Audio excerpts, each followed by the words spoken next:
Razer has its priorities set on the table for everyone to see.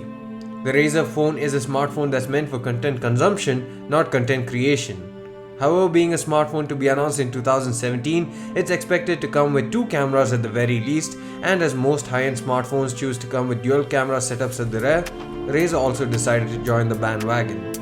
While they really haven't talked much about the camera on the Razer phone and haven't really mentioned it as a major feature, it could still be a deciding factor for many consumers. This is Sandeep from RevAtlas. Let's take a look at what the cameras on the Razer phone can deliver. The Razer phone, like many other flagships in 2017 and 2018, packs a dual camera setup at the back. However, it might seem one that may be just for bragging rights. It has a wide angle and telephoto setup where both are 12 megapixel snappers, but the wide angle lens gets f1.8 aperture while the telephoto lens gets a smaller f2.6 aperture. By default, the camera captures some really unimpressive images. They look really flat and seem like they were captured with something from the mid-2000s, especially due to the appalling dynamic range. I would even hate to call it dynamic range since there is nothing dynamic about it. The images captured have decent detailing as long as there is not a lot of sunlight involved. If there is a lot of sun or too bright of a scenario, then the detailing seems to get softer and sharpness drops a lot, as well as experiencing some weird artifacts and moire. The saving grace is in the form of the HDR mode, which we suggest keeping on at all times, be it well lit or low lit conditions. The HDR mode is pretty aggressive, especially when compared to photos where HDR is turned off. It's almost as if the photos were taken by two different cameras altogether. This is easily apparent, especially in outdoor conditions where there is a huge disparity between the shadows and highlights. Take these two photos for example. The regular mode seems like someone did a selection on the sky and deleted it all together, while in reality only the HDR mode is able to retain information from the highlights. The shadows do get a bit darker while the midtones remain about the same. However, the difference it makes to both images is huge, which is why we said keep the HDR turned on always.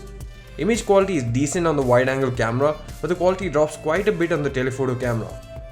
This may not be apparent when viewing the image zoomed out or on your social media, but when you zoom in or crop in, it makes a huge difference.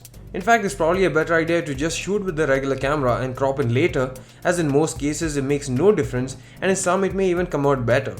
You also have the option of using it as it is, while that isn't the option if you shoot in 2x mode, as you can't zoom out later. The front-facing camera is an 8 megapixel f2 camera. There's no beautification or portrait mode here, but you can choose to have HDR turned on or off here as well. Without HDR, it would seem as if the sky and my head are literally one single object, but at least the HDR mode creates some separation between the two. Even with HDR turned on, however, the quality isn't great. The colors are fair, but there are some weird artifacts and the sharpness is dodgy. Now onto the video mode, which is probably the aspect of the camera that it does best. It supports 4K 30fps at max, and unlike the photos, the videos do have pretty good detail, contrast and sharpness. However, if you want stabilization, you'll need to choose 1080p mode, which does have EIS. The EIS isn't very aggressive, but at least is better than having none at all. The front-facing camera too can record 1080p videos with a fair amount of detail, sharpness and contrast as well as EIS. This is the front-facing camera on the Razer phone taking 1080p videos.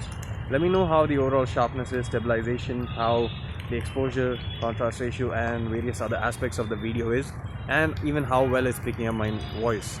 So let me know. This brings me to a main issue about the Razer camera, which is the app itself. There's nothing to talk about in terms of features on this thing. No panorama mode, no slow motion, no pro or manual mode, and almost nothing except for a basic photo and video mode with a timer as well as toggles for flash, HDR and grid.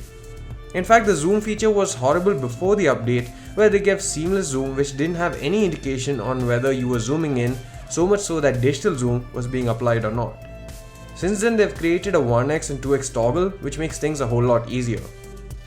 The Razer phone isn't directed at camera or photography enthusiasts, but it performs decently when it comes to a camera, at least in HDR mode.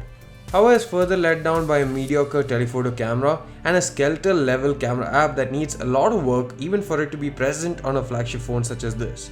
I again stress that Razer intends this phone for content consumption, gaming or videos or browsing etc., but not one to make photos and videos with.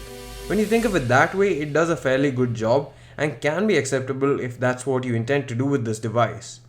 Thanks for watching, see you again in the next one.